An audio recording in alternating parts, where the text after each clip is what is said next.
Bem-vindos a mais um E aí, professor? Oi, Walter. Oi, Martin. Você está bem? Mais ou menos a mesma coisa que da última vez. Bem, isso é bom, eu acho. Bem, o clima melhorou, não é? Tava congelando, Martin. Foi o dia mais frio que tivemos. Em pleno verão, Martin. Sim. Na verdade, alguns recordes foram quebrados, mas não vamos nos deixar levar por isso. Com certeza foi um caso de resfriamento global. Bem, hoje continuaremos com aquelas importantes mensagens. Então, vamos, como sempre, começar com uma oração? Não dá para começar sem. Sem dúvida, Martin. Vamos orar então. Querido Pai, precisamos da sua ajuda a cada hora. Pedimos agora que ilumine nossas mentes com o Espírito Santo. Rodeia-nos com os teus santos anjos para nos guiarem nesta conversa. Nós pedimos em nome de Jesus. Amém. Amém? Martin, esta é a última mensagem de advertência à humanidade. Ela é muito, mas muito séria. E precisamos compreender do que ela trata. Vamos então fazer isso cuidadosamente e analisar os seus componentes. Muitos acham que é uma mensagem negativa, mas, na verdade, é um chamado para aceitar uma mensagem positiva. Eu estava aqui pensando a mesma coisa. As pessoas veem isso como, nossa, o julgamento é mau e tremem quando ouvem a mensagem, mas não é para ser assim. Não é para ser assim. Depende da sua atitude. Muito bem, vamos lá então. Apocalipse 14, verso 9. E o terceiro anjo seguiu, dizendo com uma alta voz: Se qualquer homem adorar a besta e sua imagem, e receber a sua marca em sua testa ou em sua mão, o mesmo beberá do vinho da ira de Deus, que será derramado sem mistura no cálice de sua indignação. E ele será atormentado com fogo e enxofre na presença dos santos anjos e na presença do Cordeiro. E a fumaça de seu tormento acenderá para sempre. Não terão descanso dia ou noite aqueles que adoraram a besta, a sua imagem, e qualquer um que recebeu a marca de seu nome. Parece aterrador, não é?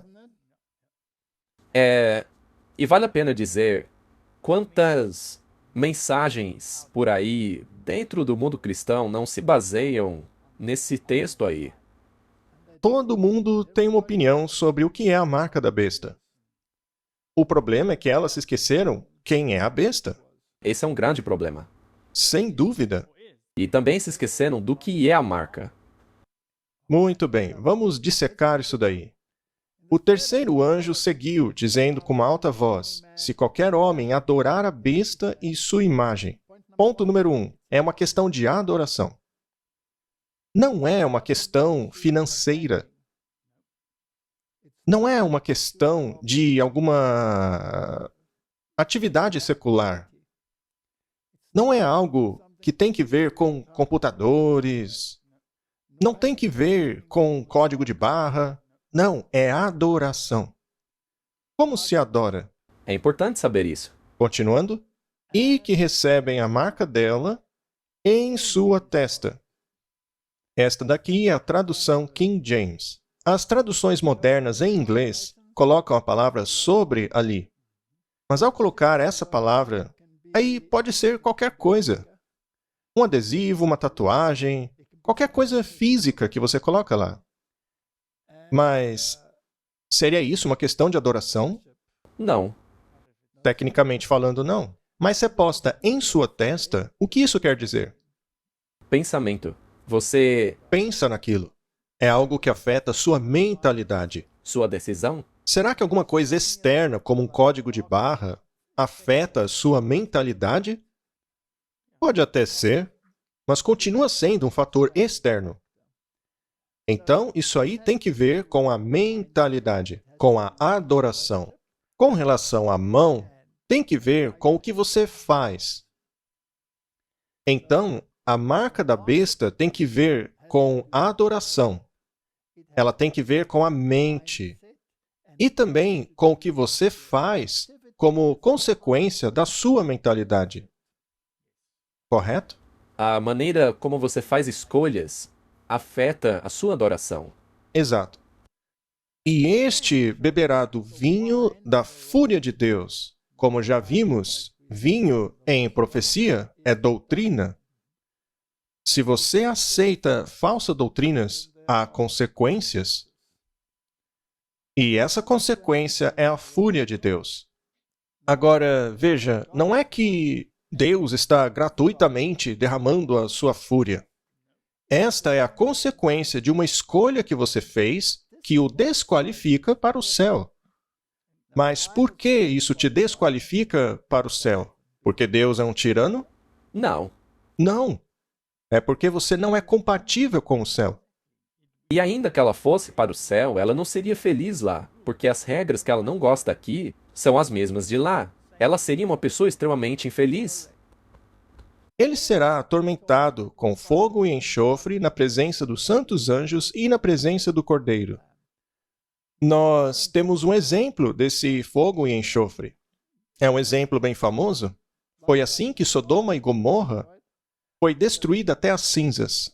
Hoje elas não existem mais. E a fumaça de seu tormento sobe para todo sempre. Ou seja, acabou. E este é o resultado. Sim, não é que a fumaça vai subir literalmente para sempre, mas a consequência do fogo e da fumaça é que vai durar para sempre. É só olhar para Sodoma e Gomorra hoje. Elas não estão mais queimando. Ainda assim, elas continuam destruídas. Exato. A Bíblia diz que os ímpios serão como nunca tivessem existido. Eles virarão cinzas sobre os nossos pés. Não haverá ressurreição depois dessa destruição. E aí tem uma parte interessante. E não tem descanso, nem de dia nem de noite. Aqueles que adoram a besta e a sua imagem, todo aquele que receber a marca de seu nome. É necessário saber quem é a besta e o que é a sua marca. E o que o seu nome tem a ver com isso. O nome tem que ver com caráter. Uma vez que a besta também é Babilônia, ela se mantém em rebelião contra a palavra de Deus. Então, isso tem que ver com a adoração, tem que ver com a compreensão cognitiva, o seu pensamento sobre as questões de salvação. E também tem que ver com as suas ações. Se você não aceita as coisas de Deus, infelizmente você está se desqualificando e optando por sua destruição. Você não entrará no descanso. A besta não tem descanso, muito menos a imagem dela. Ou seja, elas não têm aquilo que leva ao descanso. Sim, temos que descobrir o que é. O que é que eles não têm que levam ao descanso? E descansar do quê? Essa é uma questão muito importante. Vamos nos aprofundar um pouco mais para tentar entender isso aí. Apocalipse, capítulo 14, verso 12. Eis a paciência dos santos, aqueles que guardam os mandamentos de Deus e a fé de Jesus. Então, é uma questão de adoração. É como você pensa, como você age. Isso aí. Ok. E precisa ter algo que ver com os mandamentos de Deus. Uma vez que ele chama de santos aqueles que guardam os mandamentos de Deus, é parte da terceira mensagem angélica. E aqueles que têm a fé de Jesus. As traduções modernas dizem fé em Jesus. Neste caso, bastaria apenas crer em Jesus. Ora, mas Satanás não crê na existência de Jesus? Sim. Sim, ele e os seus anjos caídos? Portanto, seria suficiente apenas ter fé em Jesus? Ou a Bíblia não exige mais do que isso? Uma experiência com ele? Certamente uma experiência, pois nós temos que viver aquilo que cremos. Então, que fé seria esta daí? Seria a mesma fé de Jesus. Ah, a mesma fé de Jesus. Jesus guardava os mandamentos de seu pai? Sim. Ele guardava, não? Sem dúvida. E as atitudes de Jesus eram aceitáveis ao pai? Claro. Ou seja, se você tem a fé de Jesus, você tem que andar como Jesus andou. Precisa falar como Jesus falou, precisa agir como ele. Exatamente. Sim. Não basta apenas crer que ele fez coisas boas, pois você mesmo vai fazer o que ele fez. Se você tem a fé de Jesus, então as suas obras serão como as dele. Será o resultado de uma comunhão com ele. Então esse é um detalhe importante, a fé de Jesus. É disso que precisamos. Ele é o nosso exemplo. Nenhum outro ser humano é o nosso exemplo. Todos têm que se espelhar em Jesus. E ouvi uma voz do céu dizendo: escreva, bem-aventurados os mortos que morrem no Senhor daqui para frente. Sim, diz o Espírito, para que descansem de suas labutas, pois suas obras os seguem. Deveríamos ter enfatizado essa frase aqui, Martin. Sim, porque está numa sequência certa. Sim. Então eles descansam de suas labutas. Existe essa questão do descanso. O descanso é uma questão muito importante nas 3 mensagens angélicas. Sim, Precisamos compreender do que se trata esse descanso. E suas obras o seguem. Ou seja, primeiro você descansa. E depois vêm as obras. As obras não conduzem o descanso conduz as obras, não é? Muito bem, essa é a essência das 3 mensagens angélicas. Mas vamos continuar.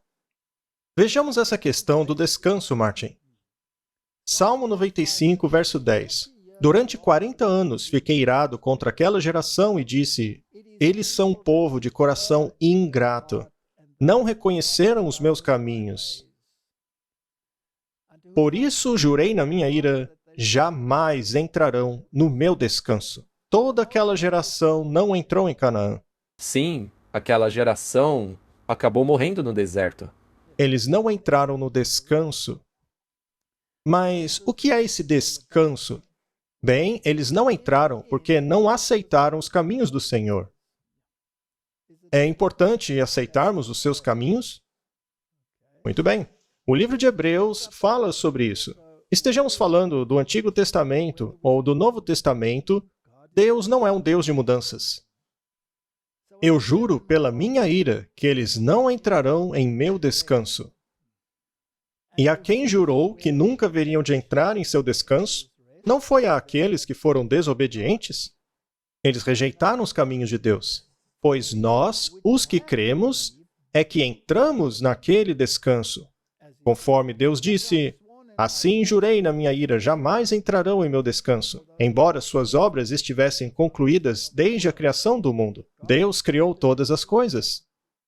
Ele mesmo formulou o plano da salvação, porque o plano da salvação foi envisionado antes da queda, certo? Desde a fundação do mundo. Pois em certo lugar ele falou sobre o 7º dia nestas palavras: no 7º dia, Deus descansou de toda a obra que realizou. Vamos fazer outra pergunta agora. O descanso é parte da 3ª mensagem angélica? Sim, Ok. Descanso das obras, certo? Mas isso exclui as obras? não, Porque elas seguem. sim, como lemos? Elas devem seguir. O sábado tem que ver com descanso. Sim, Ele é um símbolo de obra concluída. Neste caso, é a obra física da criação. Ela foi fisicamente concluída. E depois veio um memorial que celebrava essa conclusão, que no caso foi o sábado. exato. Para celebrar. Agora, a obra da recriação da humanidade caída. Martin, isso também não exige um descanso? Sem dúvida? Se a criação foi concluída e o plano da salvação foi concluído no sentido de já ter sido decidido desde a fundação do mundo, não haveria um 7º dia para celebrar a conclusão desta obra? Sim, Quem concluiu a obra da salvação? Jesus? Jesus concluiu essa obra por você. E uma vez que foi ele que concluiu essa obra, ela não é perfeita? Sim. Precisa acrescentar alguma coisa a ela? Não, de jeito nenhum. Certeza. Será que não dá para concluir algumas boas obras realizadas por nós? Não, não dá para acrescentar nada a essa obra. Jesus a concluiu. A nós só cabe aceitar isso. E o resultado serão boas obras, que serão observadas em nossa vida. Mas também, se não há obras, isto evidencia que nós não temos a fé de Jesus.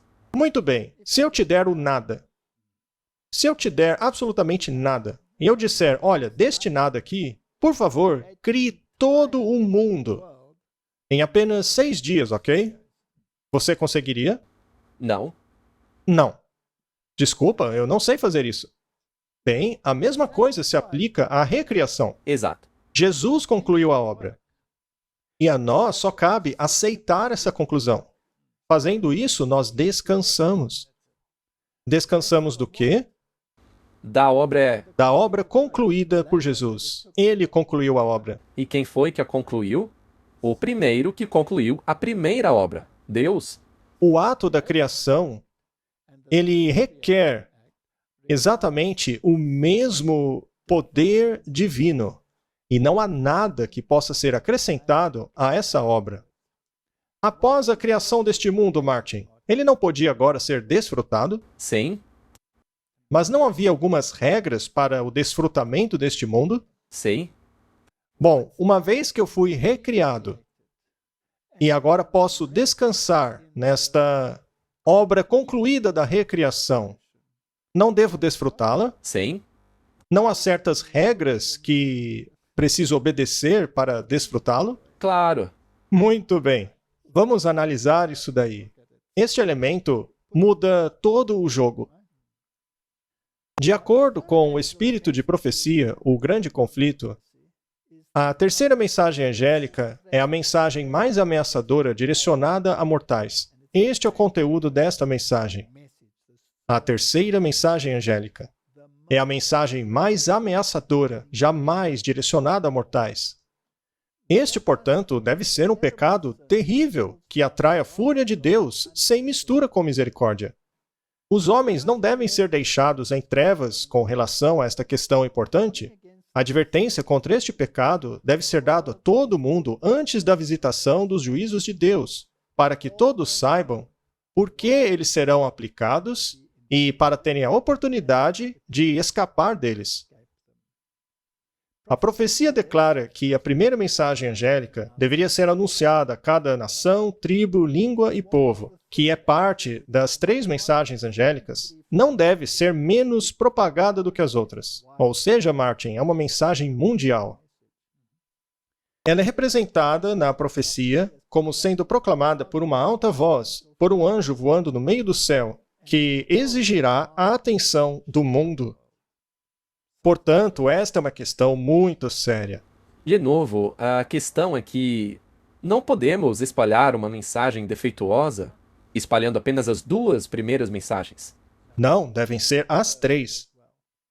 Sabemos, por meio das Escrituras, que a segunda besta de Apocalipse 13 é aquela que força a marca da besta. A segunda besta é uma imagem da primeira besta. Ou seja, é parecida com ela em caráter e age como ela. Portanto, precisamos saber quem é a primeira besta. E nós já dissemos quem ela é muitas vezes nesse programa, mas vamos fazê-lo novamente apenas para contextualizar.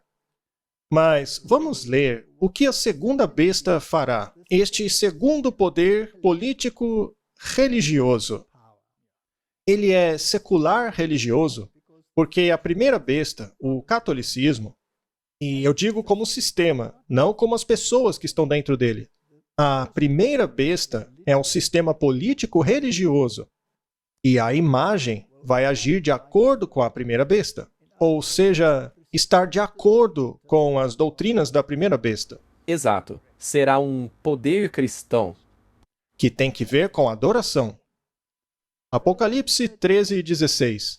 E ela, com relação à segunda besta, fará com que todos, pequenos, grandes, ricos, pobres, livres, escravos, recebam uma marca em sua mão ou em sua testa, de forma que nenhum homem poderá comprar ou vender, a não ser que tenha a marca, ou o nome da besta, ou o número de seu nome. Temos aqui uma imagem do Vaticano e do Capitólio. Podemos ver que a arquitetura do Capitólio é simplesmente uma imagem do Vaticano. Portanto, um sistema é o mesmo que o outro.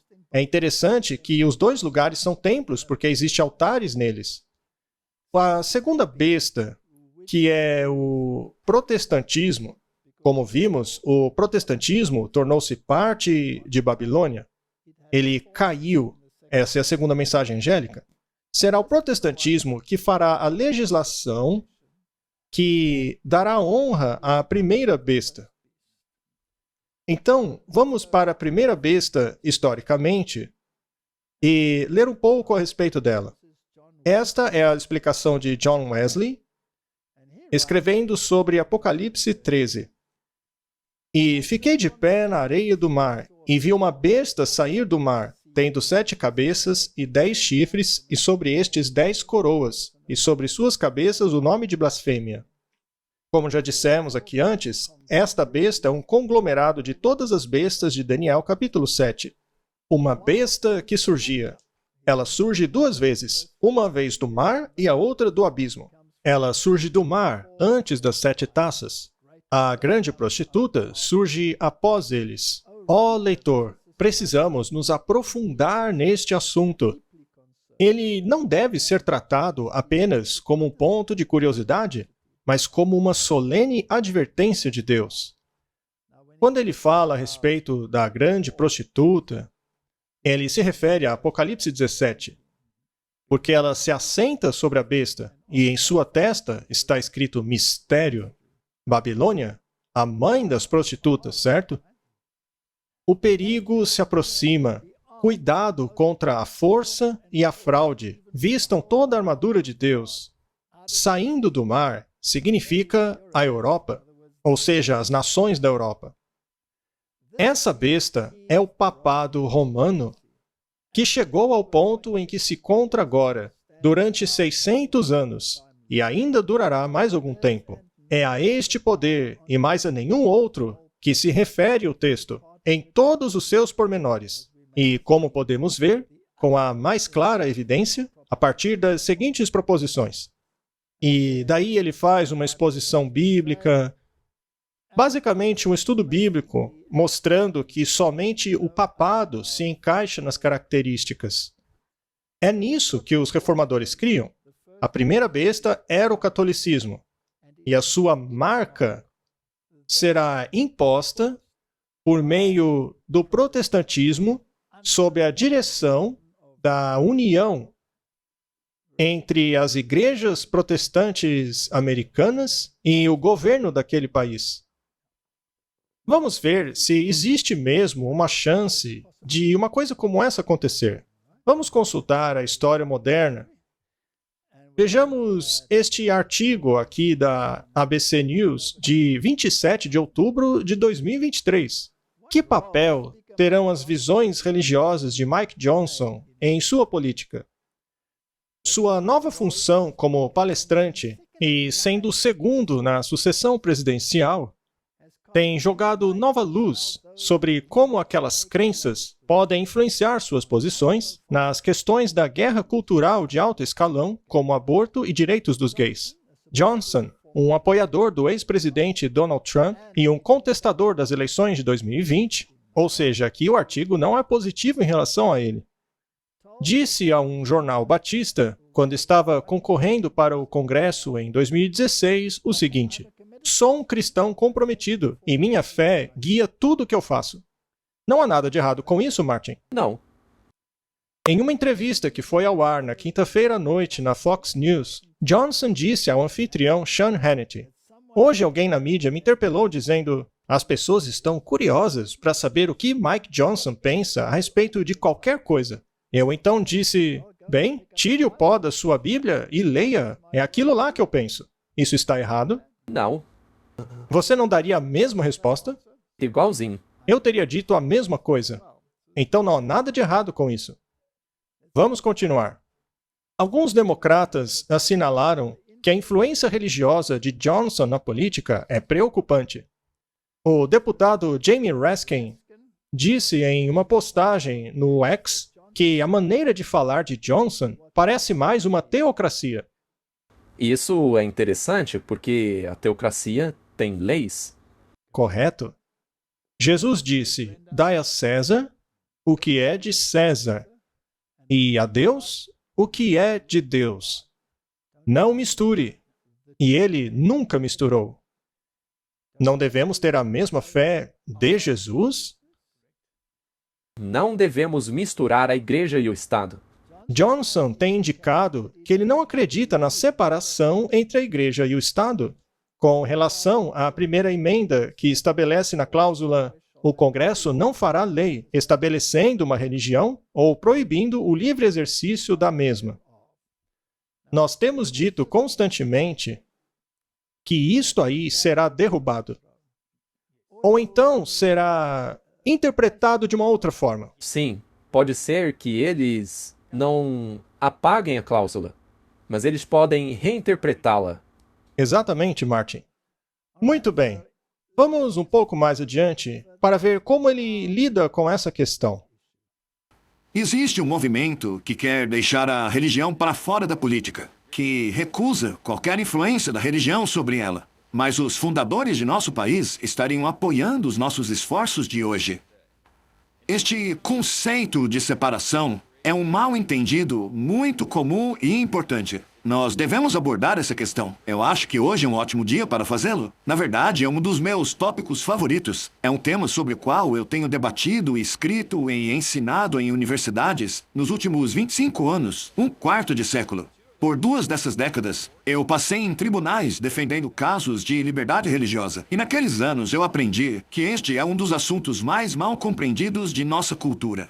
A maioria das pessoas hoje que insistem em uma separação rígida entre Estado e Igreja não sabem que essa frase não está em nossa Constituição, mas está em uma carta escrita por Thomas Jefferson a uma associação batista de Danbury, em 1802. A chave e fundamento essencial de um sistema de governo como o nosso deve ser o do comprometimento comum entre os nossos cidadãos aos princípios da religião e da moralidade. Sem essas virtudes concedidas pela religião, qualquer nação fracassará. Chegou a hora de começarmos a guardar a nossa fé. Segundo ele, esta união é algo indispensável. Se queremos ter uma sociedade moral, a Igreja e o Estado devem estar unidos nessas questões. Seria então possível emitir leis que possam parecer bíblicas, mas que na verdade contradizem os valores bíblicos? Eles certamente farão uma coisa dessas. Por exemplo, como já mencionamos aqui, quando Nabucodonosor percebeu que o Deus de Daniel era o Deus verdadeiro, ele emitiu leis. Pareciam boas, mas não eram, porque a igreja e o Estado nunca devem emitir leis juntas. Exato. Mais uma citação. Essa é do Espírito de Profecia. O chamado mundo cristão será o teatro de grandes e decisivas ações. Homens de autoridade emitirão leis que controlam a consciência, seguindo assim o exemplo do papado. A Babilônia fará todas as nações beberem do vinho da fúria da sua fornicação. Todas as nações estarão envolvidas. Essa é uma questão moral. Existe um conflito entre as religiões no momento? Sim, Agora mesmo, não é? com certeza. Não há um conflito de questões morais ou que tem a ver com questões morais dentro do cristianismo? As pessoas já não estão cansadas daquilo que vem? Sim, especialmente os conservadores. Eles não aguentam mais. Tá, se o pêndulo muda de direção e eles decidem estabelecer leis morais, algumas das quais podem sim ser muito boas, mas seria possível que no meio delas não haja algo que negue o plano da salvação de Deus? Isso pode acontecer. Muito bem. Jeremias 18, verso 15 diz: Porque o meu povo se esqueceu de mim. Eles têm queimado incenso a ídolos inúteis e os fazem tropeçar em seus caminhos e nas antigas veredas, para que andem em desvios e em estradas não aterradas. Esta é uma questão muito séria. As pessoas se esqueceram. Pois é. Se você se esquece de algo, quer dizer que já soube daquilo. Significa que você tinha que ter se lembrado daquilo. Eles se esqueceram dos caminhos antigos. Eles decidiram andar por desvios. O protestantismo. Eles não tiveram a luz? Os protestantes não tinham uma visão muito clara de quais eram os problemas?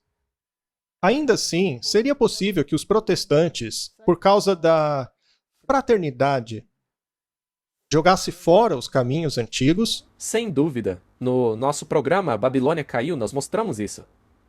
Ok, temos aqui uma citação do grande conflito.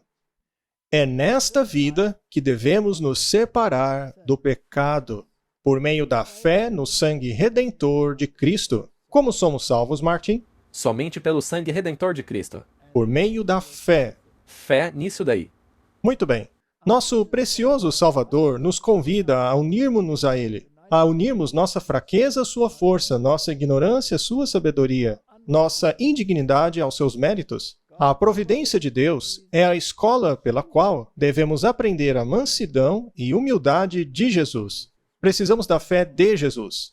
O Senhor está constantemente colocando diante de nós não o caminho que nós gostaríamos de seguir, aquele que parece fácil e prazeroso a nós, mas sim os verdadeiros objetivos da vida. Devemos cooperar com os agentes empregados pelo céu, na obra de conformar o nosso caráter ao modelo divino. Ou seja, tem que ver com a maneira pela qual pensamos e agimos. Ninguém pode negligenciar ou deferir essa obra sem o risco de perder a sua alma. Portanto, número 1, o plano da salvação está ligado à expiação e o sangue de Cristo. É uma obra que ele concluiu para salvar a humanidade caída. Isaías 53. Por isso eu lhe darei uma porção entre os grandes, e ele dividirá os despojos com os fortes, porquanto ele derramou sua vida até a morte, e foi contado entre os transgressores, pois ele levou o pecado de muitos, e pelos transgressores intercedeu. Martin, há mais de 700 anos, antes de Cristo, essa profecia nos diz o que seria a obra do Messias. O que ele faria? Ele carregaria o pecado de muitos e intercederia pelo transgressor. A expiação pagaria o preço de uma lei transgredida. Marcos 15, 28. E as Escrituras foram cumpridas, que dizem: e ele foi contado entre os transgressores. Portanto, o Novo Testamento reconhece que esse texto se refere a Jesus Cristo. Exato, e mostra como a profecia foi cumprida. Agora, é claro que o Talmud aplica isso a outra coisa. O Novo Testamento deixa muito claro com o que estamos lidando. É com uma profecia messiânica. E ponto final. A expiação. A visão protestante era a de que Deus, o Pai, exerceu a ira ao derramá-la sobre o seu Filho, que por sua vez morreu por nós. Portanto, o argumento de muitos teólogos era o de que o Pai era o malvadão e de que somente o Filho era digno de ser reverenciado. Quanto ao Pai, devemos odiá-lo. Mas e se tanto o Pai quanto o Filho fizeram esse plano juntos, dizendo: eu sofrerei a penalidade, as consequências de uma lei transgredida? Ou seja, a morte. O salário do pecado é a morte. E isso gera a ira, porque o pecado levou à morte do Filho de Deus. Mas foi uma decisão de ambos, que eles absorveriam, eles mesmos, essa dor e sofrimento para pagar a penalidade. E assim nos salvar. Exato. Mas o catolicismo pensa diferente. Para eles, Deus o Pai possui um amor abnegado. Sendo assim, Jesus não morreu por você e por mim. O sangue dele não teria sido derramado para satisfazer as exigências de uma lei transgredida? Ou seja, o que Jesus fez foi apenas mostrar para nós como obedecer até a morte. O problema é que isso é algo que qualquer um poderia fazer. Qualquer um conseguiria. Poderia eu morrer pelos seus pecados, Martin? Não, mas é isso que eles ensinam. Exato. É por isso que no último episódio nós falamos a respeito do tesouro de méritos deles. A morte de Jesus apenas encheu esse baú de méritos. Qualquer pessoa que tenha feito muitas boas obras encheu esse baú também. Então estas são as duas visões. Você não é salvo pelo sangue do Cordeiro. O sangue foi derramado apenas porque ele foi obediente até a morte. Ele não morreu por você. De acordo com eles. Muito bem, vamos nos certificar de que essa é a interpretação correta. Alan Jones, o reverendo da Catedral da Graça em São Francisco, escreveu um livro chamado Reimaginando o Cristianismo. Em seu livro, ele diz: a fixação da Igreja na morte de Jesus como ato salvador universal deve acabar. O lugar da cruz deve ser reimaginado na fé cristã. Por quê? Por causa da cultura de sofrimento e de um Deus vingativo por trás dela. Essa é uma distorção completa do plano da salvação E do caráter de Deus. e do caráter de Deus. A respeito da expiação, Jones disse também: o sacrifício de Jesus foi para aplacar a um Deus furioso. Substituição penal foi o nome dessa doutrina perversa. Ou seja, eles negam completamente a visão protestante. Para descobrirmos quem tem razão, vamos à Bíblia. Romanos 3:25. A quem Deus designou como propiciação. Em grego, hilasterion, propiciatório. Por meio da fé em seu sangue, para declarar a sua justiça como remissão dos pecados passados por meio da paciência de Deus. Martin, somos salvos por meio do sangue do Cordeiro? Sim, E nós devemos nos apropriar desta justiça. Não é uma justiça que eu sou capaz de produzir, correto? Para remissão dos pecados passados por meio da paciência de Deus. Para declarar, eu digo, a este tempo, a justiça dele, para que ele possa ser justo e o justificador daquele que acredita em Jesus. Isto é a justificação pela fé. exato. Trata-se de uma obra concluída lá na cruz, e devo me apropriar dela pela fé. É isso aí. Aonde está o orgulho, então? Está excluído pela lei das obras? Não, mas pela lei da fé. Não há nada com o que eu possa contribuir, mas apenas descansar nesta obra concluída. De Cristo. Sim, não posso contribuir, assim como eu não pude contribuir na obra da criação do mundo, já que o homem sequer estava lá quando o mundo foi criado, exceto, naturalmente, no último dia da criação. Vamos nos assegurar. Colossenses 1:14. Em quem temos redenção por meio de seu sangue e perdão dos pecados. Isso não nega a teologia católica? Sim, Completamente. completamente. Verso 20. Tendo feito paz por meio do sangue de sua cruz, e por meio dele reconciliando todas as coisas nele mesmo. Por ele, eu digo, sejam as coisas da terra ou as coisas do céu. Quem concluiu a obra? Jesus fez tudo. Ah, sou salvo por meio do sangue dele. Também é importante perceber que o sangue dele foi derramado pelos nossos pecados para concluir a vitória sobre a morte. Sim, Não a primeira morte, já que ele é o eterno. ele pagou o preço da morte eterna. A única razão pela qual a sepultura não pôde segurá-lo é porque ele não pecou, e o salário do pecado é a morte. Mas ele disse lá na cruz: meu Deus, por que me desamparaste? O desamparo de Deus não está na primeira morte. O desamparo de Deus está na segunda morte. Colossenses 1:21. E vocês, que no passado estavam alienados e eram inimigos em sua mente por meio de suas obras más, foram agora reconciliados no corpo da carne dele por meio da morte. Por acaso a morte, sofrimento e sangue de Cristo são capazes de me limpar de toda injustiça se eu me apropriar dele pela fé, Sim, completamente. para apresentá-los santos e inculpáveis e irreprováveis à sua vista. Então, somos apenas inculpáveis e santos por meio da fé na justiça dele? Por acaso você tem alguma justiça em si mesmo? Não. Não. Ainda bem que você reconhece isso, Martin. E ainda sobre isso está lá em Hebreus. E quase todas as coisas são, pela lei, purificadas por meio do sangue. Sem derramamento de sangue não há remissão.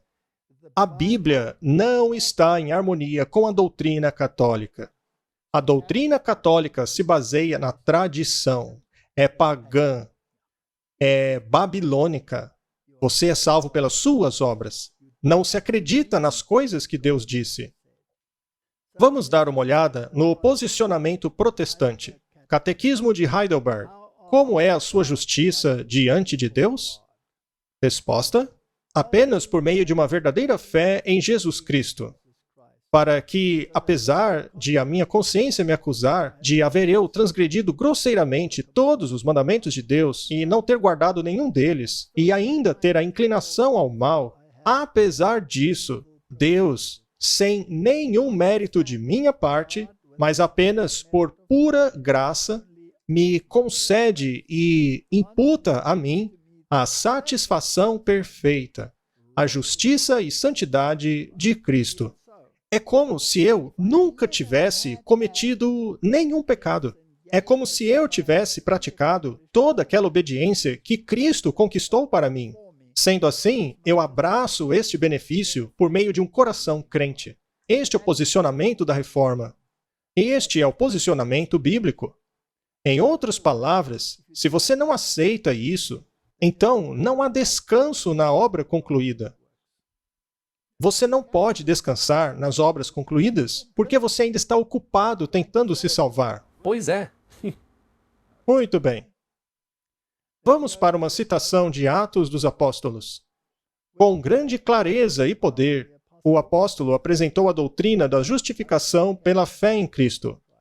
Ele esperava que outras igrejas também pudessem ser ajudadas pelas instruções enviadas aos cristãos de Roma, mas quão palidamente poderia ele ver o quão longe chegariam as suas palavras. Ao longo dos séculos, a grande verdade da justificação pela fé tem permanecido como um poderoso raio de luz para guiar os pecadores arrependidos ao caminho da vida. Foi essa luz que dissolveu as trevas que aprisionavam a mente de Lutero, revelando a ele o poder do sangue de Cristo para perdoar os pecados. A mesma luz tem guiado milhares de almas sobrecarregadas pelo pecado para a verdadeira fonte de perdão e paz. Todo cristão deveria agradecer a Deus por aquela carta escrita à Igreja de Roma. A carta para Roma é um espinho na carne de Roma. É a pura verdade. É muito interessante que tenha sido para Roma. Sim, eu não acho que é coincidência. Não mesmo. Mais uma citação do Espírito de Profecia. Lutero pesquisou as Escrituras com zelo e interesse incansáveis até finalmente encontrar o caminho para a vida. Ele aprendeu que não era o Papa, mas Cristo, a quem os homens devem olhar por perdão e justificação. Não há outro nome debaixo dos céus entre os homens pelo qual possamos ser salvos. Cristo é a única propiciação pelos pecados. Ele é o sacrifício completo e todo suficiente pelos pecados de todo o mundo, concedendo o perdão a todo aquele que nele crer, assim como Deus determinou. De si mesmo, Jesus declara: Eu sou a porta. Qualquer homem que entre por mim será salvo. Lutero vê que Cristo Jesus veio ao mundo não para salvar as pessoas em seus pecados, mas para salvá-las de seus pecados. O único caminho por meio do qual o pecador pode ser salvo é através do arrependimento para com Deus, por causa da transgressão da lei dele, e pela fé em nosso Senhor Jesus Cristo, tanto para perdão dos pecados, como para a graça, que nos leva a uma vida de obediência. Isto é chamado de santificação. Você não pode conquistá-lo sozinho. Você até pode crer em Cristo, mas ainda precisa do poder dele para ajudá-lo a viver uma vida de obediência. É uma obra que Cristo operou em favor da humanidade. Muito bem. O que é a marca da besta?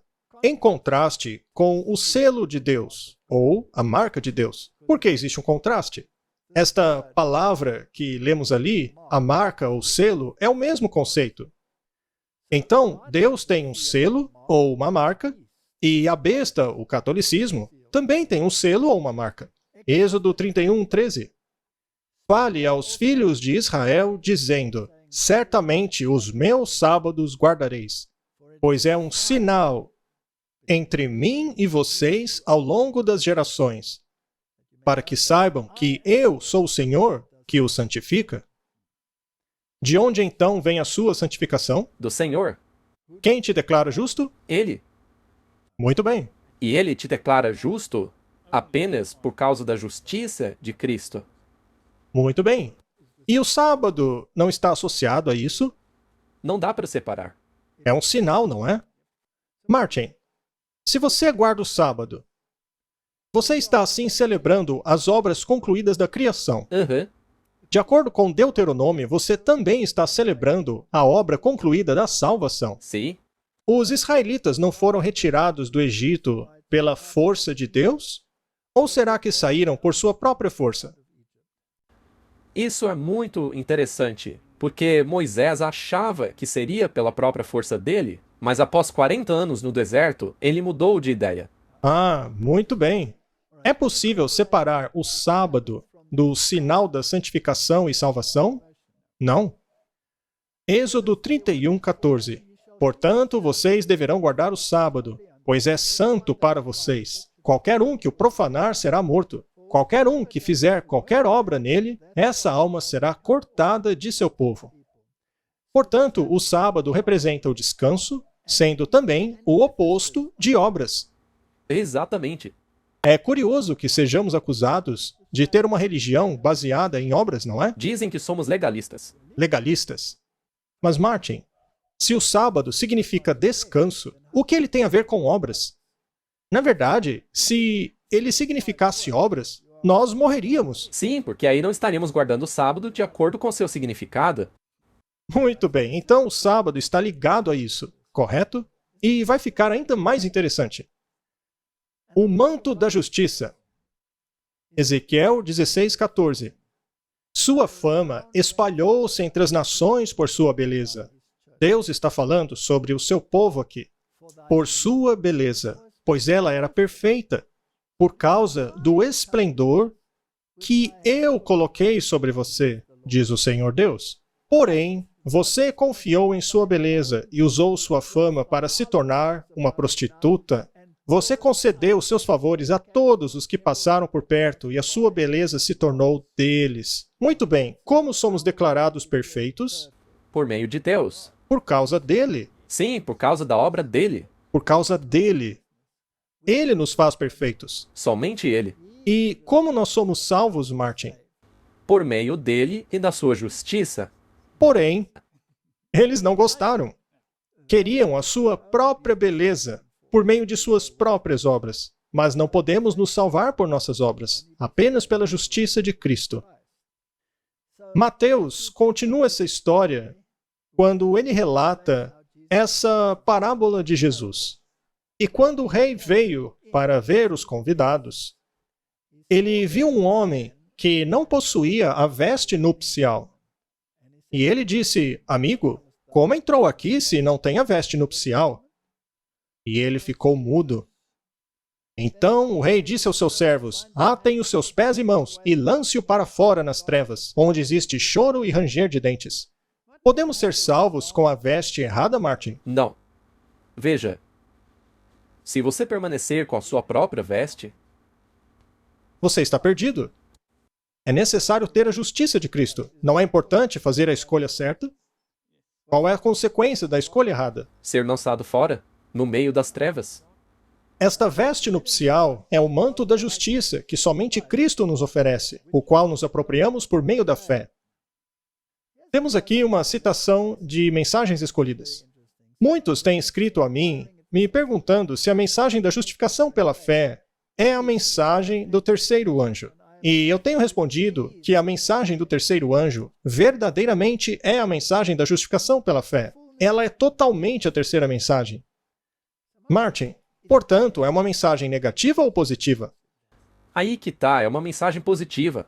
Mas se você se recusar a aceitá-la, as consequências são muito negativas. Neste caso, de fato, não é uma mensagem positiva. Muito bem. Mais uma citação. Esta mensagem deveria levar de maneira mais preeminente diante do mundo o Salvador crucificado, o sacrifício pelos pecados de todo o mundo. Com certeza, ela apresenta a justificação pela fé. Ela convida as pessoas a receberem a justiça de Cristo. Convida as pessoas a receberem a justiça de Cristo, que é manifestada em obediência a todos os mandamentos de Deus. Que profundidade, hein, Martin? Muita. Isso não está em harmonia com a Bíblia. Eles descansam, mas suas obras os seguem. Então, as obras são a consequência da aceitação da justiça de Cristo. Temos que ter fé em Jesus. Jesus não andava em harmonia com os mandamentos? Ele não guardava o sábado? Claro que guardava. Não deveria eu guardar também? O problema é que, como você mencionou antes, se você disser a alguém que guarda o sábado hoje, te acusam de legalismo. Ora, por que Jesus guardou? Não para ser legalista, mas porque era uma consequência natural de sua obediência ao Pai. É claro. Precisavam ter os seus olhos dirigidos à pessoa divina, seus méritos, seu amor imutável por toda a família humana. Todo o poder foi dado nas mãos dele, para que ele pudesse dispensar ricos dons aos homens, o dom sem preço de sua própria justiça à humanidade sem esperança. Esta é a mensagem que Deus ordenou ser dada a todo o mundo. Ela é a terceira mensagem angélica, que deve ser proclamada com uma alta voz e impulsionada pelo derramamento do seu Espírito em grande medida. Não se pode divorciar a justiça de Cristo da terceira mensagem angélica. É a essência, em verdade, é a sua garantia, é a substância da terceira mensagem angélica. Mas ela tem algo que ver com a maneira como você age, porque também tem que ver com algo na sua mão. Certo. Muito bem, Martin. Vamos esclarecer qual é o pilar central da reforma. Lembre-se que eles esqueceram-se de seus caminhos. Exato. Desviaram-se do caminho. Precisam se lembrar. Eles tinham a beleza dada por Deus, mas a abandonaram. De acordo com Martinho Lutero, conforme a sua doutrina da justificação pela fé, nada nela pode ser rendido ou submetido. Não se pode abrir mão de nada concernente a esta doutrina, pois é o coração do Evangelho. Se a questão da justificação pela fé for perdida, toda a doutrina cristã está perdida ao mesmo tempo. Esta doutrina, a da justificação, é a cabeça e pedra angular. Ela sozinha nutre, constrói, preserva e defende a Igreja de Deus. Sem ela, a Igreja de Deus não pode existir nem por uma hora. Se a questão da justificação cair, todo o resto também cai. A Babilônia Caiu. caiu? Caiu. É interessante que ele repita isso aqui outra vez, não é? É fascinante como tudo se encaixa. O próximo passo é nos assegurarmos com toda certeza de que a visão de Martinho Lutero está em harmonia com as Escrituras. Vamos para Gálatas 3, versículo 11. Que nenhum homem é justificado pela lei diante de Deus é evidente, pois o justo viverá pela fé. Isso não bate com a visão dele? É a mesma coisa? Romanos 3, verso 28. Portanto, concluímos que um homem é justificado pela fé sem as obras da lei. Isso também está em harmonia. Mas não nos esqueçamos do verso 31. Anulamos assim a lei por causa da fé? De jeito nenhum, nós confirmamos a lei. Esse é o X da questão, não é? A lei não tem culpa de nada, eu tenho. Exato. E Cristo morreu justamente porque a lei foi transgredida. Se a lei pudesse ser mudada, ele não precisaria ter morrido? Pois é. Na verdade, a cruz é a prova de que a lei permanece. Eu não sou justificado por guardar a lei, porque estamos mortos. Um homem morto não pode guardar a lei. Eu preciso ser justificado por Cristo. Eu preciso ter a justiça dele imputada em mim para que eu tenha vida? E a vida que agora eu vivo é a vida do Filho de Deus que vive em mim. E o resultado natural disso é a guarda da lei. Claro, a lei é confirmada. E as obras são resultado disso. Apocalipse 12, 17. E o dragão irou-se contra a mulher, e saiu para fazer guerra contra o remanescente de sua semente, aqueles que guardam os mandamentos de Deus e têm o testemunho de Jesus. Eles não guardam os mandamentos? Isso é legalismo? Não? É uma consequência natural. A guarda dos mandamentos é justamente a consequência da fé. Deus não quer que você entre em harmonia com a vontade dele? Então devemos guardar os mandamentos? Romanos 10, verso 3. E eles, estando ignorantes da justiça de Deus e tentando estabelecer a sua própria justiça, não se submeteram à justiça de Deus. Filipenses 3, versículo 9. E ser achado nele, não tendo a minha própria justiça, que é da lei, mas aquela que é por meio da fé em Cristo, a justiça que é de Deus pela fé. É muito claro, Martin. As Escrituras nos dizem que esse é o único caminho da salvação. Qualquer coisa fora disso é espúria. Temos aqui uma citação do Espírito de Profecia. Apenas aqueles que recebem o selo do Deus vivo poderão passar pelos portais da santa cidade. Esse é o nosso objetivo, correto? Mas há muitos que tomam sobre si mesmos responsabilidades com relação à obra de Deus que não são crentes de coração. Enquanto permanecerem assim, não receberão o selo do Deus vivo.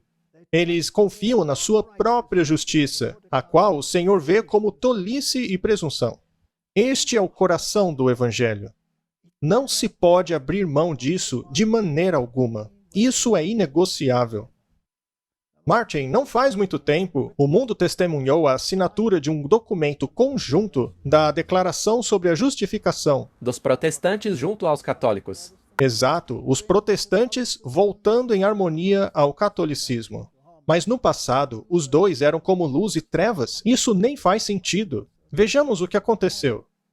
A maioria do mundo cristão sabe que algo dramático aconteceu em Augsburg, Alemanha, em 31 de outubro de 1517. Naquele dia, um desconhecido monge chamado Martinho Lutero pregou na porta da igreja do castelo de Wittenberg suas famosas 95 teses. A simples ideia das indulgências trazem para o centro do palco a palavra perdão. Na realidade, as indulgências são o resultado final de um labirinto teológico complexo, todo centrado em volta da palavra perdão. O perdão, por sua vez, está relacionado à questão da punição, inferno e céu. No geral, essas coisas estão relacionadas à missão de Jesus Cristo e ao Evangelho da Salvação. Aliás, esse texto é da Testemunha Cristã para o Catolicismo Romano. É uma organização protestante. Vamos continuar. O que muitos cristãos podem não saber é que em 31 de outubro de 1999, 482 anos depois que Lutero começou o seu protesto, outro evento dramático ocorreu no mesmo local, o mesmo lugar, Martin. Escolhendo o mesmo dia e local do desafio de Lutero, os representantes da Igreja Católica Romana e da Federação Mundial Luterana assinaram um acordo intitulado Declaração Conjunta sobre a Doutrina da Justificação. Aclamado por alguns entusiastas como o fim da divisão entre os católicos e protestantes, esse documento recebeu muita atenção da imprensa do mundo todo. Vamos ao coração dessa declaração sobre justificação. Ela diz o seguinte: juntos confessamos, é somente pela graça, pela fé na obra salvífica de Cristo, e não por causa de nenhum mérito de nossa parte, que somos aceitos por Deus e recebemos o Santo Espírito, que renova os nossos corações enquanto nos equipa e nos chama para boas obras. Alguns pontos aqui merecem atenção. Apenas pela graça não é a mesma coisa que apenas pela fé. Mais uma nota: não por causa de algum mérito de nossa parte, não exclui o mérito produzido pelo Espírito de Deus. Nota: recebendo o Espírito Santo não é definido. Roma acredita que o Espírito Santo desce nas águas do batismo infantil, sendo impresso em confirmação. Já os cristãos não acreditam. Vamos analisar isso daí, Martin. Pela graça apenas, pela fé nas obras salvíficas de Cristo, não é a mesma coisa que pela fé apenas no seu sangue expiatório. É muito diferente. Isso tem que ver com o tal tesouro de méritos. Sim. Veja, eu posso ser gracioso e te oferecer a minha graça, mas eu não posso fazer expiação por você, apenas te oferecer a minha graça.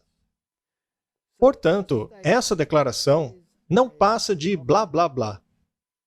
Ao invés de apenas pela graça, deveria estar escrito apenas pela fé no sangue salvífico de Cristo. Mas está escrito na obra salvífica de Cristo. Ora, isso é doutrina católica. E continua dizendo, não é por causa de nosso mérito que somos aceitos por Deus e recebemos o Espírito Santo, que renova nossos corações enquanto nos equipa e nos chama para boas obras. Ora, isso não é justificação, é santificação. Portanto, para começo de conversa, isso não é uma declaração sobre justificação. É apenas uma reescrita para, aparentemente, agradar os protestantes, mas no fundo é pura doutrina católica. Ao assinar esse documento, os protestantes não estão apenas fazendo uma concessão, mas estão se vendendo completamente. O que disse Tony Palmer, com o aparente consentimento total do Papa Francisco? Ele disse, nós, ou seja, os protestantes que assinaram a declaração conjunta, não estamos mais protestando a doutrina da salvação da Igreja Católica. Nós agora pregamos o mesmo evangelho. A palavra está ali, gente. Ora, mas a palavra é graça e não fé. Martin, isso é uma distorção repugnante, inacreditável. Qual era a visão de Lutero sobre essa questão? A negociação sobre um acordo nessa doutrina me desagrada completamente, pois isso é impossível, a menos que o Papa e seu papado sejam abolidos. Fujam daqueles que buscam um meio termo nessa questão. Pensem em mim depois que eu estiver morto e esses homens do meio termo aparecerem, pois nada de bom virá deles. É impossível uma concessão. Esta declaração não é uma concessão? 100%. Infelizmente, os protestantes voltaram aos braços da mãe. Eu vou ainda mais longe, dizendo que isso não é uma concessão. Uma concessão é quando alguém abre mão de alguma coisa e o outro lado também. E aí você chega num acordo. Isso é uma entrega total. Sim, porque Roma não mudou nada. Roma não abriu mão de nada. Ela apenas refraseou para enganar os tolos protestantes que caíram direitinho. E assim, em 1999, nós temos o Christian Krause, Edward Idris e o Cardeal Cassidy assinando a declaração conjunta sobre a doutrina da justificação. Não foi uma declaração conjunta, foi uma venda total do protestantismo. Foi uma rendição. Sim, uma rendição. E os metodistas se uniram a essa declaração. Mais tarde, eles assinaram o documento também. Logo depois, o mundo evangélico também assinou, assim como a Comunhão Mundial das Igrejas Reformadas, todos se uniram a essa declaração de justificação. Todos assinaram. O protestantismo não vendeu a sua doutrina central, Martin? Sim. Se eles compreendessem o verdadeiro significado de expiação e sua relação com a lei de Deus, não teriam caído nessa armadilha. Correto. Mas uma vez que abriram mão da lei, dizendo que ela hoje é irrelevante, tornaram-se alvo fácil dessa armadilha.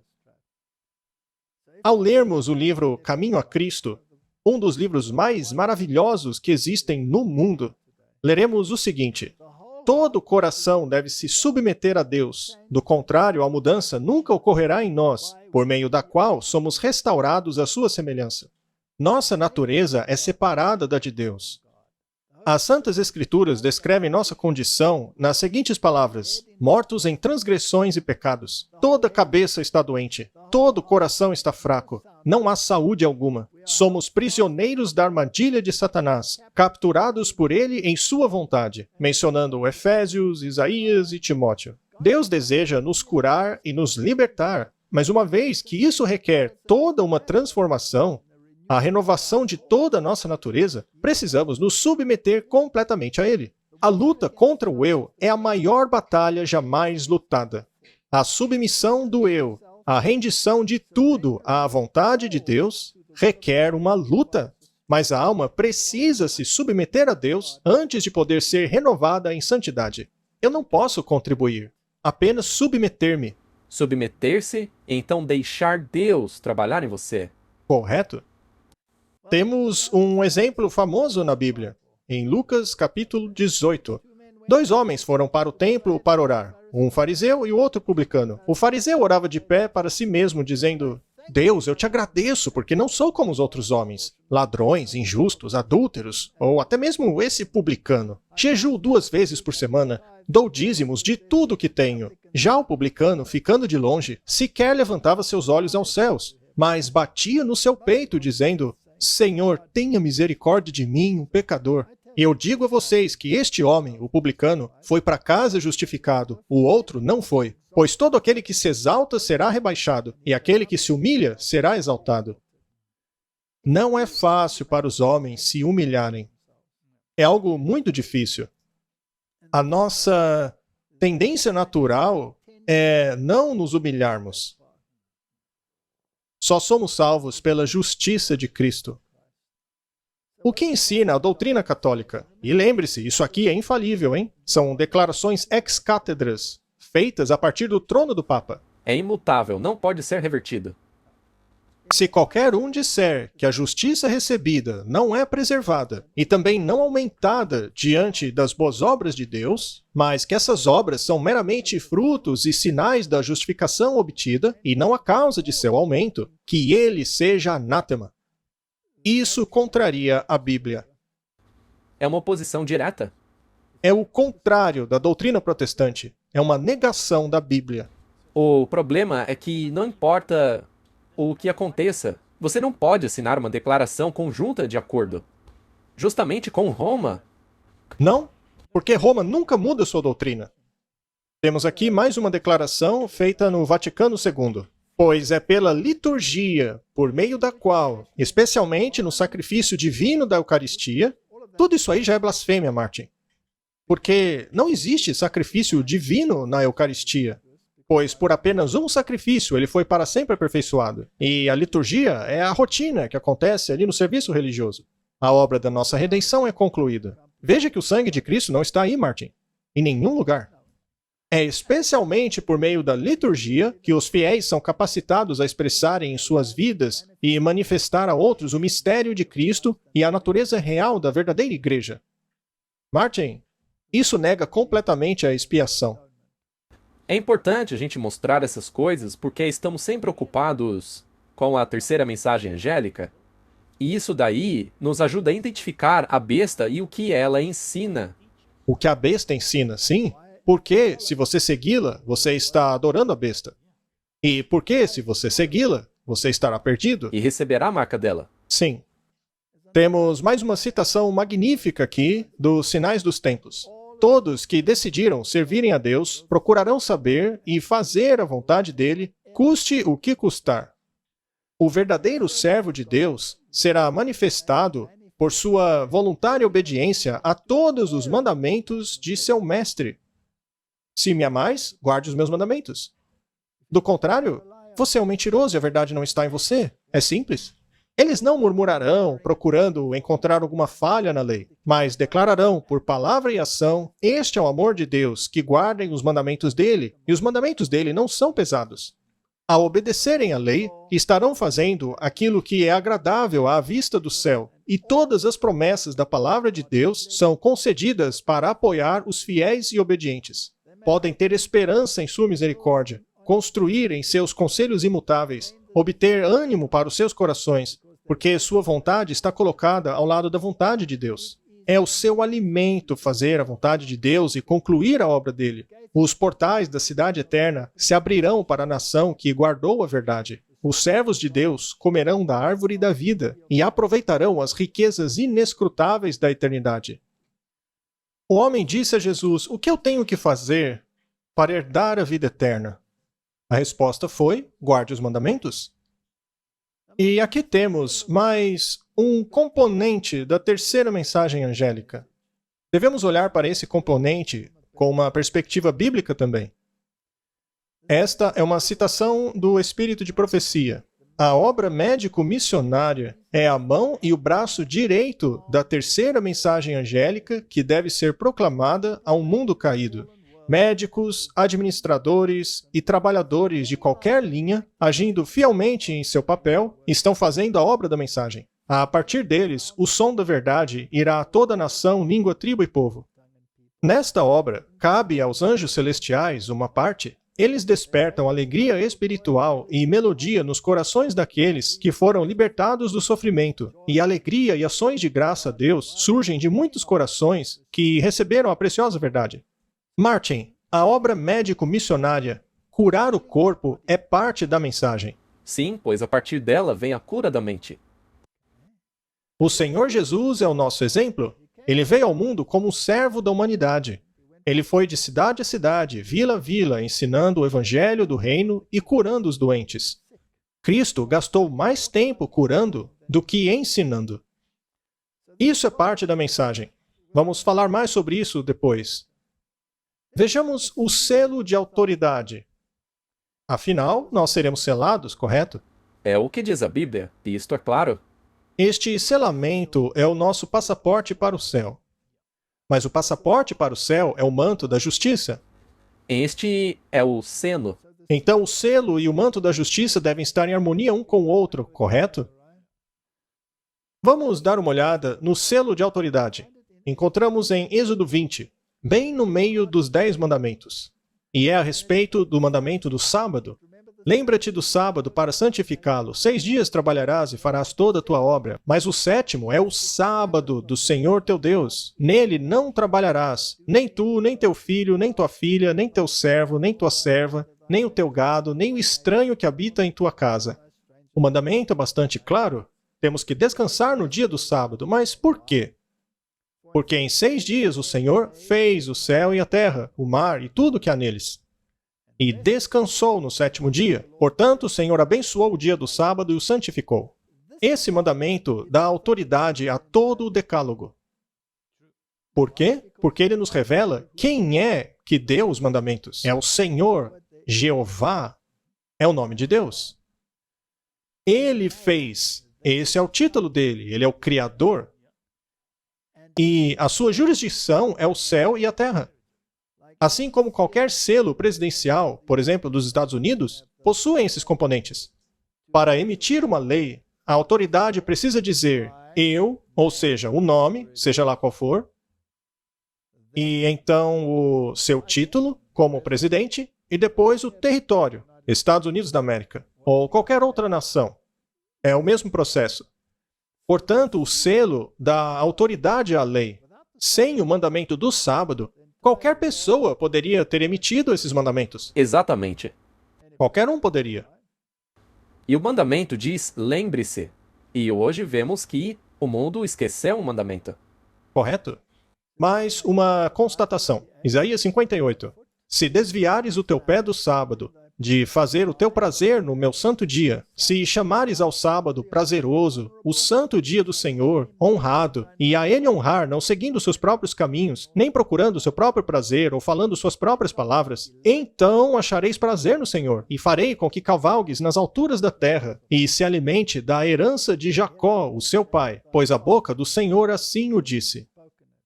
Veja que o sábado está ligado à herança de Jacó, que é a vida eterna. Também os filhos dos estrangeiros que se unirem ao Senhor para servi-lo, e amarem o nome do Senhor para serem seus servos, e que guardem o sábado, não o profanando. Isso é só para os judeus, Martin? Não, é para o mundo todo. E se apegar à minha aliança, até mesmo eles trarei ao meu santo monte, e os alegrarei na minha casa de oração. O sábado é para todas as nações, não é só para os judeus. É para a raça humana. Correto. E devemos chamá-lo de prazeroso. Porque estamos descansando. Descansando em uma obra concluída. O plano da salvação. O profeta Isaías aponta para a ordenança que foi esquecida. Repararás as fundações de muitas gerações. Vocês serão chamados de os reparadores de brechas. Esta profecia também se aplica ao nosso tempo. A brecha foi feita na lei de Deus quando o sábado foi mudado pelo poder romano. Mas chegou a hora de restaurar esta instituição divina. A brecha deve ser reparada. A fundação de muitas gerações precisa ser levantada. A lei de Deus foi danificada Sim, na parte que tem que ver com o descanso, que tem que ver com a maneira pela qual somos salvos. Justificação ou não. é isso mesmo. E esse dano é justamente a razão pela qual os protestantes assinaram aquele documento. Já que a lei foi danificada, não quiseram guardá-la toda e acabaram assinando aquele documento. Eles se venderam. Deuteronômio 6:6. E essas palavras que vos ordeno hoje devem estar em seu coração. Aqui ele está falando da lei de Deus. Devem ensiná-las diligentemente às suas crianças. Devem falar sobre elas quando estiverem sentados em sua casa, ao caminharem pelo caminho, quando se deitarem, quando se levantarem. Devem atá-las como um sinal na sua mão e serão como sinais entre os teus olhos. Onde deve estar a lei de Deus? Na região onde você toma decisões. E você deve agir conforme ela. Se ela estiver aqui, suas ações vão naturalmente corresponder. Veja o que diz aqui. Devem atá-las como sinal às suas mãos e serão como sinais entre os teus olhos. Não existe ou. Não tem esse negócio de aceitar a lei apenas na sua cabeça. Pois é, precisamos agir como pensamos. Tem que ser os dois. Temos que acreditar e fazer de acordo. Mais um texto. Êxodo 13, verso 9. E será como um sinal na sua mão e como um memorial entre os seus olhos, para que a lei do Senhor esteja em tua boca, já que com forte mão o Senhor o tirou para fora do Egito. Ele está falando sobre redenção aqui. Portanto, a lei tem que estar na mente e nas nossas mãos. E a contrafação disso é a marca da besta. Para ele, tanto faz se está só na mão ou só na mente. Se você também crê na besta, beleza. Mas se apenas fizer o que ela manda, tá ótimo também. Tanto faz. E se você crê, mas não faz, para ela também tá bom. Nós já mostramos essa imagem antes. Ela compara o caráter de Deus e o caráter da lei. Os dois são justos, puros, fiéis, bons, espirituais, santos, verdadeiros, perfeitos, eternos, etc. Não dá para separar a lei de Deus. Impossível. Deuteronômio 28, verso 9. O Senhor estabelecerá para si um povo santo, assim como ele jurou a você, se você guardar os mandamentos do Senhor teu Deus e andar em seus caminhos. Isso aqui é uma condição? Sim, Salmo 119. Afastem-se de mim, vocês que praticam a iniquidade, pois eu guardo os mandamentos do meu Deus. Isso é Antigo Testamento, Martin? Será que mudou? não. Mas eles dizem que o Novo Testamento aboliu tudo isso aí. Muito bem, vamos ler o Novo Testamento. Mateus 19, verso 17. E disse a ele, por que me chamas de bom? Bom só há um, que é Deus. Mas se quiseres entrar na vida, guarde os mandamentos. Você comentou há pouco sobre aquele jovem que perguntou a Jesus. Não é interessante que, quando ele perguntou, Jesus disse, vai, guarda os mandamentos? Como Jesus teria abolido isso? Jesus nunca aboliu. E o dragão irou-se contra a mulher e saiu para fazer guerra contra o remanescente de sua semente, aqueles que guardam os mandamentos de Deus e têm o testemunho de Jesus. Não existe um conflito entre aqueles que guardam a lei e os que não guardam. Claro.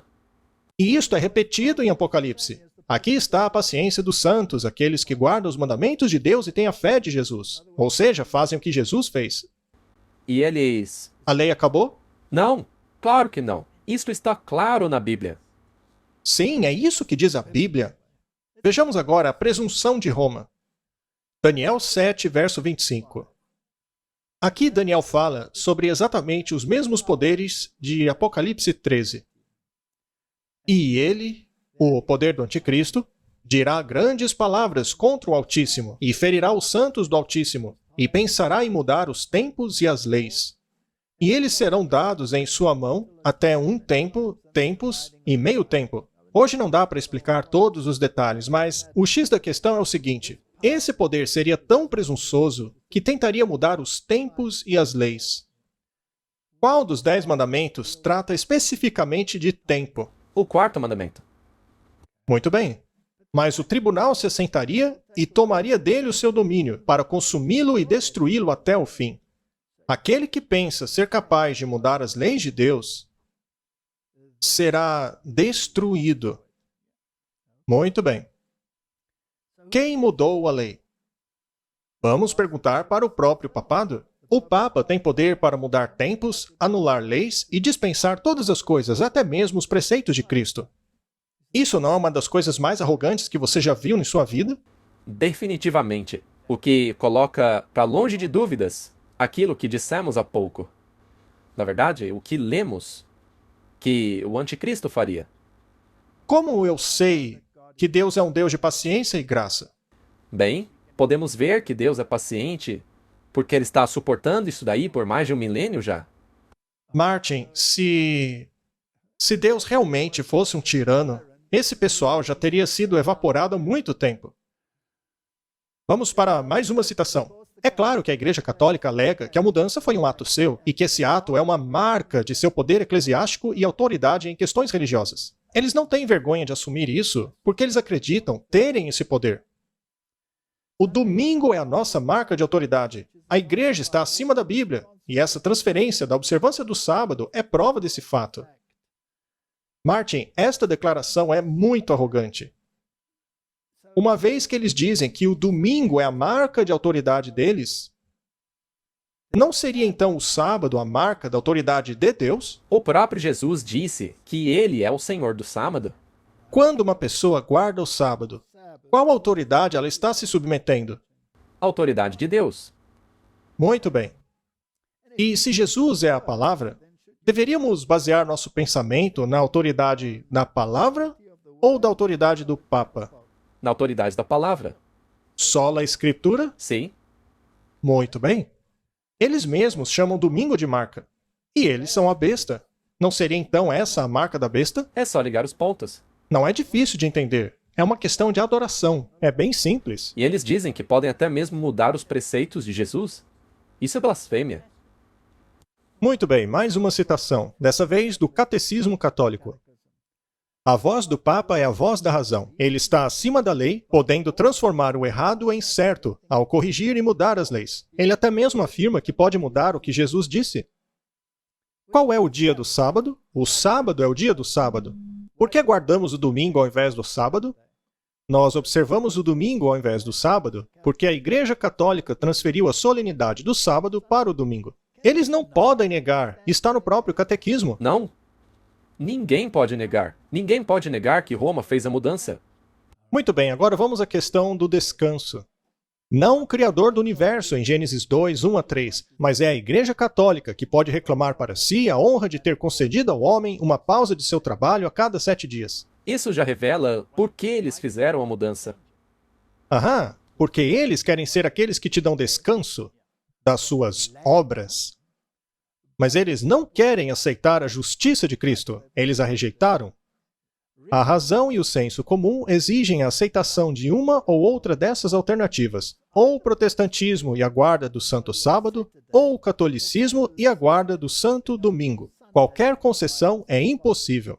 Agora vemos por que eles assinaram uma declaração conjunta. Porque não foram eles que abriram mão. A concessão veio dos protestantes, pois esses já abriram mão do verdadeiro sábado. E uma vez que você compromete uma das leis de Deus, as outras seguem o mesmo exemplo. Muito bem. Então, quando os batistas do sétimo dia guardam sábado, é porque eles não abrem a mão do quarto mandamento de Deus. Quando os adventistas do sétimo dia guardam sábado, eles também não estão abrindo mão dos mandamentos. E aqui, a Igreja Católica diz que qualquer concessão é impossível. Ou você guarda o sábado, seguindo a Bíblia, ou você guarda o domingo, obedecendo a Igreja Católica. Então, o dia não é a questão. Não. É a autoridade por trás do dia. Sim. Qual autoridade você está escolhendo? A quem você está adorando? E como você demonstra essa adoração? A Aliança pelo Dia do Senhor, que é uma organização protestante, diz claramente que o domingo é a marca da unidade cristã.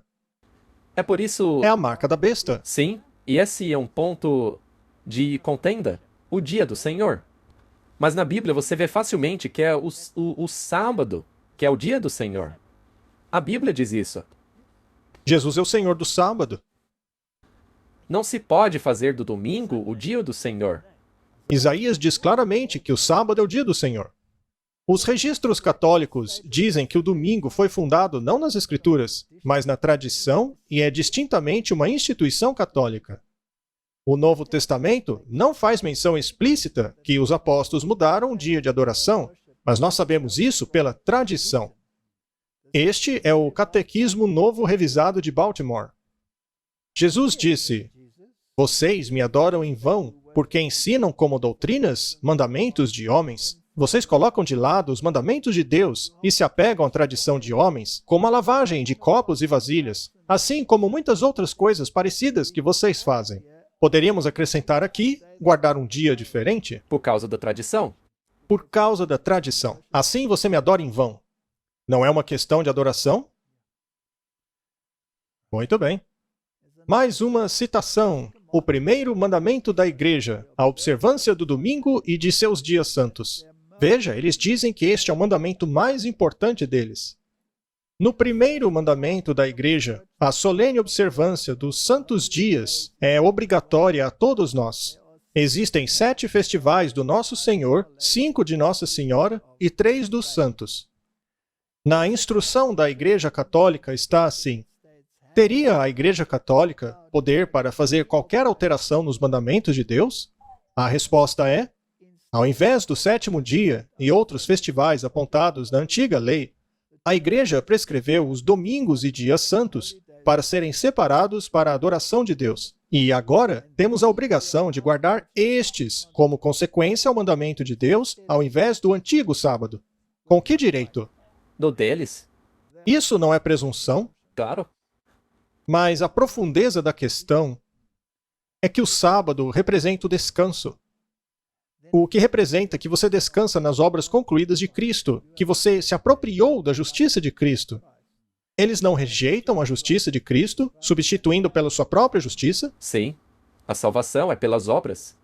Eles não diminuem a punição no purgatório, que, aliás, nem sequer existe na Bíblia, ao apropriarem-se dos méritos dos santos e Jesus e da Maria e transferindo-os para as pessoas comuns? Sim, dessa maneira a gente trabalha a nossa própria salvação. É um completo sistema de adoração. É um sistema de adoração da própria besta, Martin. É isso que é. Temos aqui a carta apostólica Dios Domini, do Santo Padre João Paulo II, aos bispos, clero e fiéis da Igreja Católica. E ele diz assim: quando, ao longo dos séculos, a Igreja fez leis concernentes ao descanso dominical, a Igreja tinha em mente os trabalhadores. Nessa questão, meu predecessor, o Papa Leão XIII, em sua encíclica Rerum Novarum, falou do descanso dominical como o direito do trabalhador que o Estado deve garantir. João Paulo II, que hoje é um santo, aliás, disse que cabe ao Estado garantir o descanso dominical. União entre igreja e Estado. Qual autoridade o Estado deve reconhecer? Roma. Roma. Martin, se o Estado reconhece a autoridade de Roma, ele não automaticamente rejeita a autoridade de Deus? Sim. E, havendo eles dito que o descanso dominical é a marca da autoridade deles, e sendo eles a besta de Apocalipse capítulo 13, o Estado e qualquer um que observe este mandamento não está recebendo a marca da besta? Infelizmente, sim. Muito bem. Será que o Papa atual está pressionando por um decreto dominical? No domingo, a nossa participação da Eucaristia tem uma especial importância. O domingo, assim como o sábado judaico, deve ser um dia para a cura de nosso relacionamento com Deus, conosco e com outros. Ele também proclama o descanso eterno do homem em Deus. Ah, é? Eu achava que era o 7º dia que fazia isso. Então, se você altera o dia, você não entra no descanso de Deus. Eles tiram tudo isso da cabeça deles. E as pessoas não questionam. Dessa maneira, a espiritualidade cristã incorpora o valor do relaxamento e festividade. Isso é uma distorção total do Evangelho. O direito de desconectar e a necessidade para um dia comum de descanso europeu. Isto aqui é a Aliança Europeia pelo Domingo. Não é apenas os Estados Unidos que faz isso. Cada nação cristã vai lutar pelo domingo. E os outros simplesmente vão receber, porque será um feriado bancário, um dia de descanso comum, todo mundo vai seguir. E é claro, a mudança climática terá um papel importante. A Mãe Terra precisa descansar. Todo mundo precisa descansar, porém, no dia da besta. E isso é para o bem comum, Martin. O bem comum deve tornar-se global. As nações-estado não são mais capazes de buscarem sozinhas o bem comum para suas populações. O bem comum tornou-se global e as nações precisam associar-se para o seu próprio benefício. Será que alguém vai escapar? Não, se você for contra, você vai ter uma grande encrenca. Grande encrenca. Vamos tentar resumir então. A marca da besta é o domingo, segundo ela mesma. Não porque a gente está dizendo. A marca da besta é um plano da salvação que nega a expiação. Ela nega o manto da justiça de Cristo. Portanto, é um manto que você mesmo costurou. Dá para entrar no céu com essa roupa aí? Não. Será que é importante não termos a marca da besta? É a última grande advertência para nós. E isso está relacionado a uma coisa simples, um dia. Se eu decidir guardar um dia que é contrário ao dia estabelecido pelo papado, eu não apenas estou me apropriando do dia, mas de todo o pacote que vai dentro dele. Ou seja, o descanso na obra da salvação completada por Cristo na cruz. Sou salvo pelo sangue do Cordeiro. E qualquer boa ação é o resultado do que ele está fazendo em mim. Isso é santificação. Vamos concluir examinando a tipologia da libertação. A grande libertação que ocorreu em tipo. Como isso afeta o antitipo?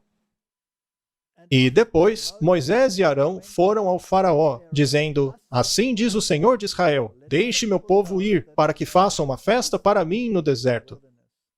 E o faraó disse: Quem é o Senhor para que obedeça sua voz e deixe Israel ir? Eu não conheço o Senhor e nem vou deixar Israel ir. Aqui temos dois poderes. Um que reconhece o Senhor e o outro que não o reconhece. E que rejeita os caminhos dele. E que quer colocar os seus próprios preceitos? Muito bem. E o rei do Egito disse a eles: Por que vocês, Moisés e Arão, deixaram o povo parar de trabalhar? Pois voltem às suas cargas. E o faraó disse: Eis que o povo da terra é muito grande, e você, Moisés, faz com que eles descansem, Shabat, de suas cargas. Êxodo 5, 4, 5. Aqui, Faraó está reclamando é que Moisés estava fazendo o povo guardar o sábado. Você não vai guardar o sábado. Vou aumentar o seu trabalho. Vocês vão fazer tijolos e vão ter que colher a própria palha para ter certeza de que vão trabalhar no sábado. Isso é uma lei anti-sábado. Exatamente. Agora, qual foi a resposta de Deus para essa lei anti-sábado? As pragas? As pragas foram sangue, sapos, piolhos, moscas, gado, granizo, gafanhoto, trevas e a morte dos primogênitos. Certo? Agora veja, sangue, feridas, granizo, trevas, também fazem parte daquelas pragas que cairão quando as 7 últimas pragas forem derramadas. Existe um link entre as duas? Sim. Então estabelecemos uma conexão. Aqui temos o tipo, a libertação, que foi física, e aqui estamos falando do antitipo, uma libertação espiritual do pecado. E da volta à harmonia com a vontade de Deus ao aceitar a justiça de Cristo. O símbolo disso está envolvido no sábado. Moisés disse para o povo guardar o sábado. O faraó disse não. Salmo 105, verso 43, 45. E ele levou adiante o seu povo com alegria, o seu escolhido com felicidade, e deu a eles a terra dos gentios. Eles herdaram o trabalho do povo, para que pudessem observar os seus estatutos e guardar as suas leis. Louvado seja o Senhor. Por acaso, voltar a estar em harmonia com a vontade de Deus e a sua lei não é parte do plano? Sim, é parte da nossa redenção, conforme vamos entrar na terra de Canaã. Não será assim no final? Muito bem. E então houve o teste de obediência. Isso é muito interessante. Êxodo 16, verso 4. Então o Senhor disse a Moisés: farei chover pão do céu para vocês. O povo deverá sair a cada dia para colher o suficiente para cada dia. Dessa maneira, eu os testarei e os provarei para ver se andarão segundo a minha lei ou não. Essa lei, Martin, não existia antes do Sinai? Sim. Basta ler a Bíblia e saberemos que isto foi escrito antes do Monte Sinai. Correto? Êxodo 16, 26. Vocês o colherão por 6 dias, mas ao 7º dia, que é o sábado, não haverá nada. Seria um teste para ver se eles obedeceriam à lei de Deus. Ora, o teste não foi com relação ao sábado? Martin, se no tipo o teste foi esse, como seria no antítipo? A mesma coisa, e numa escala universal. Muito bem, outra pergunta. O teste envolvia comida, estilo de vida. Eles receberam o maná, o pão. Deus não enviou carne para eles. Será que eles ficaram felizes com isso? Não, eles murmuraram. Eles murmuraram. Então, o estilo de vida não está associado ao processo de obediência ao Senhor? Sim. Toda a questão da redenção. Não estava associado à nação que guardava o sábado? Portanto, a nação que guardava o sábado não tinha um componente de saúde associado à obediência? Não foi Deus que disse, se vocês me obedecerem, nenhuma das doenças dos egípcios cairão sobre vocês? Ele não disse isso? Como se pode, então, separar a obra médico-missionária, a mensagem da saúde, da marca da besta? Não. Como já mencionamos, o braço direito dessa mensagem tem que ir adiante. Então, é todo um pacote. E o sábado foi escolhido especialmente como o teste, para ver se as pessoas andarão na lei ou não. E também será assim no fim, não será? O tipo nunca se desconecta do antítipo. Certamente será o mesmo teste no fim. Muito bem, então vamos resumir tudo, Martin. Será que o sábado é apenas uma questão de dia ou tem a ver com todo o pacote da salvação? Contudo, é uma questão de adoração. A autoridade da sua vida. Tudo. Muito bem. Isso é crucial. E é um teste. Não houve um teste no Jardim do Éden? A alimentação não estava envolvida? Será que não haverá um teste no fim que também envolva dieta? Martin, isso é fascinante. A Bíblia é um documento completo. Deus nos mostrou em tipo, na palavra escrita, como também seria no fim. E aqui estamos nós. Então precisamos aprender, nos lembrar do que aconteceu no passado. Muito bem. Agora, o mundo chegou num ponto onde essa questão da alimentação tornou-se muito preeminente na mídia, com relação ao que é saudável e ao que não é. A questão de comer carne não tornou-se preeminente? Eles incluíram isso até mesmo na questão da mudança climática. As pessoas podem fazer uma escolha, não é mesmo? Êxodo 16, verso 29. Vejam que o Senhor deu a vocês o sábado.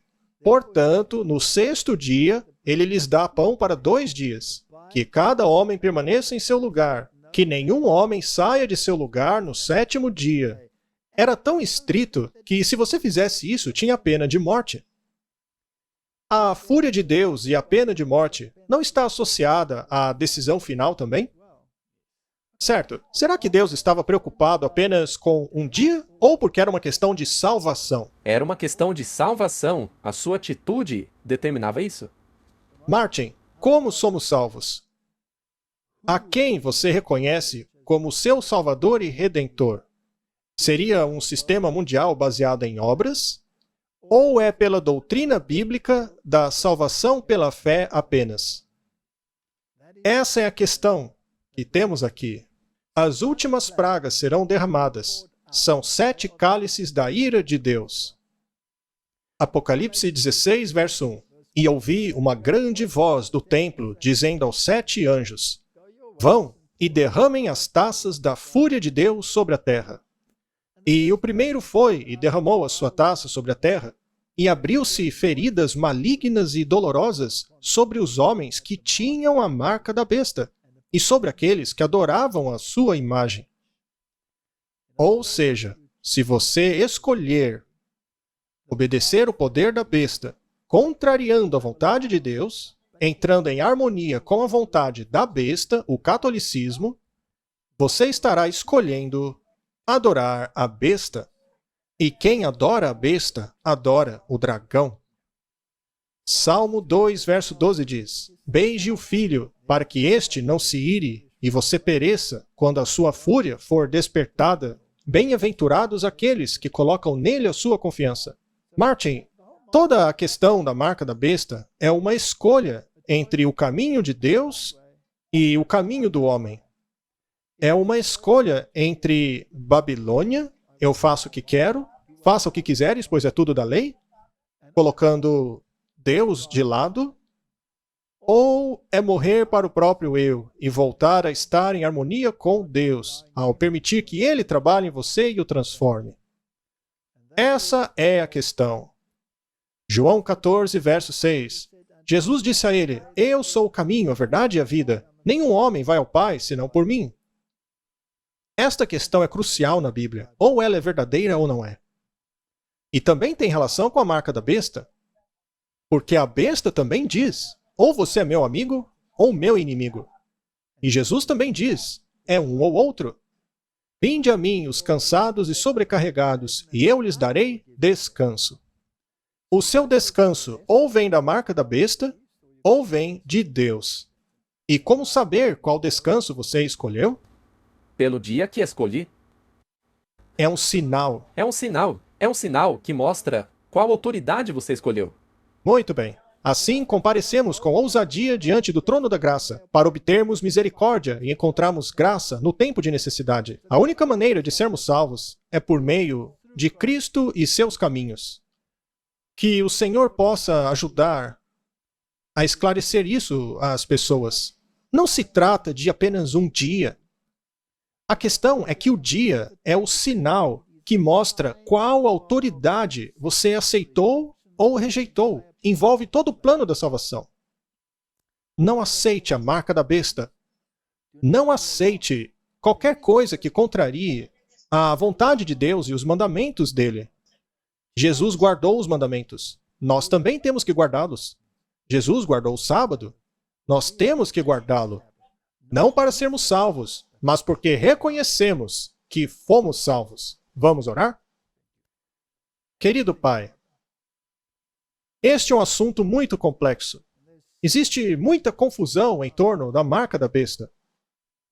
Por favor, Senhor, ajude as pessoas a compreenderem que a justiça de Cristo é o coração da terceira mensagem angélica.